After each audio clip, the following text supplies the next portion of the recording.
झारखंड का इतिहास रहा है जब से इलेक्शन हो रहे हैं वहाँ पे कभी भी कोई सिंगल लार्जेस्ट पार्टी अकेले मेजॉरिटी नहीं पाती है। सिमदेगा वो उसमें मार्जिन 285 था।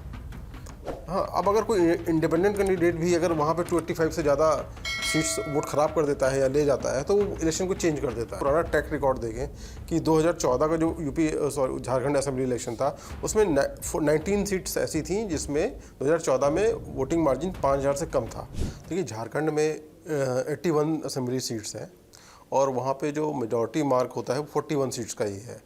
तो उसमें अगर जो ये जिन 9 सीट्स की मैंने बात की है, 9 सीट्स ऐसी हैं जिसमें 5000 से कम वोट का मार्जिन था 2019 के विधानसभा चुनाव में।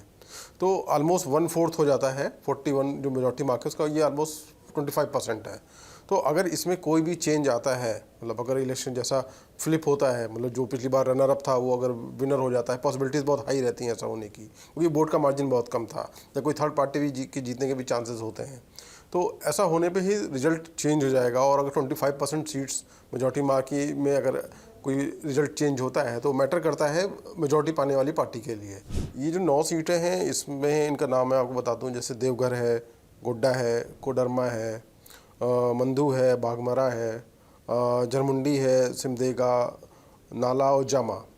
इसमें 2019 का जो असेंबली इलेक्शन हुआ था तो इसमें 5 सीटों पे बीजेपी जीती थी, 2 सीटों पे कांग्रेस और 2 सीटों पे झारखंड मुक्ति मोर्चा, उनका अपना कांग्रेस और जेएमएम का अलायंस था, वो जीते थे।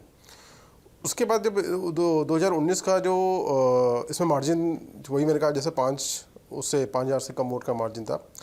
अभी जब लोकसभा का जब चुनाव हुआ उसमें जो असेंबली सेगमेंट्स वाइज देखा गया तो इन असेंबली सेगमेंट्स में बीजेपी 7 सीटों पे लीड कर रही थी और इसका जो अलायंस पार्टनर है एजीएसयू पार्टी वो 1 सीट पे सिर्फ कांग्रेस लीड कर रही थी। तो इसलिए मैटर कर जाता है कि अगर इसका मतलब अगर वोटर ट्रेंड वहाँ पे इस तरह से है, बीजेपी के फेवर में है, तो इस इलेक्शन में वो मैटर करता है। असेंबली इलेक्शन में अगर वो सेम तरह का वोटिंग ट्रेंड दिखाई पड़ता है तो जो बीजेपी अभी वहाँ पोजीशन में है उसको हेल्प हो जाएगी।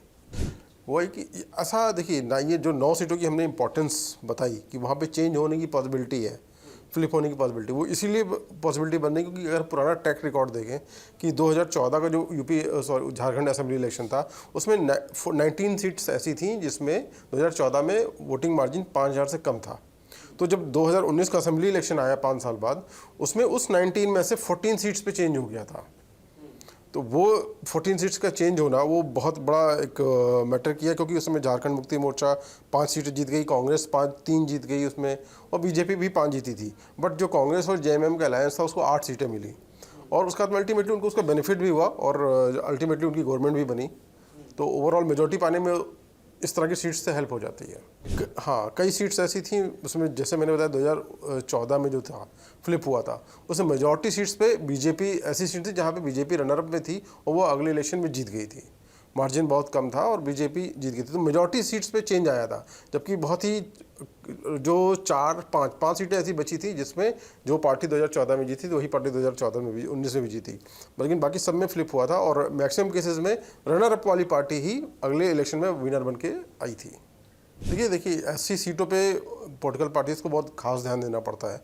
इनको वोटर्स की मार्किंग करनी पड़ती है कि एक भी वोट इधर से उधर ना होने पाए, क्योंकि जहाँ पे बहुत ज़्यादा मेजॉरिटी से जीत रहे हो, मान लीजिए कोई ऐसी सीट है, मान लीजिए अगर मैं यूपी का आपको एग्जांपल देता हूँ कि जैसे गाजियाबाद सीट है जहाँ पे बाई इलेक्शन होने वाला है, वहाँ पे जब विनिंग मार्जिन 1 लाख से ऊपर का रहता है असेंबली इलेक्शन में भी, तो अगर वहाँ पे अगर 10-20 हज़ार वोट अगर जैसे इधर से उधर जाए कोई फ़र्क नहीं पड़ता। बट ऐसी सीटों पे जहाँ पे 5000 से कम का मार्जिन रहे, या मान लीजिए जैसे इसमें एक सीट है सिमदेगा, वो उसमें मार्जिन 285 था।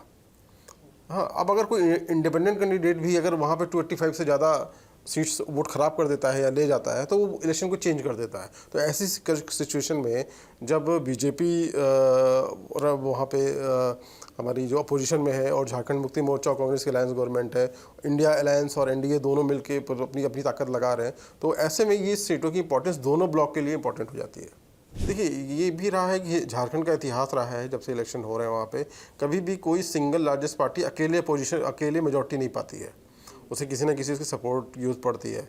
तो 41 सीट्स के मार्क तक पहुंचना, मेजॉरिटी मार्क तक पहुंचना भी एक किसी अकेली पार्टी के लिए पॉसिबल नहीं है। तो ऐसे में ऐसी सीटें जहां पे लो मार्जिन से रिजल्ट आता है या लो मार्जिन से पिछले इलेक्शन में रिजल्ट आया है, वो ऐसी किसी भी पार्टी, दोनों पार्टी चाहे वो अपोजिशन की हो चाहे रूलिंग पार्टी, उनके लिए मैटर कर जाती है जो मेजॉरिटी मार्क पे पहुंचने के लिए।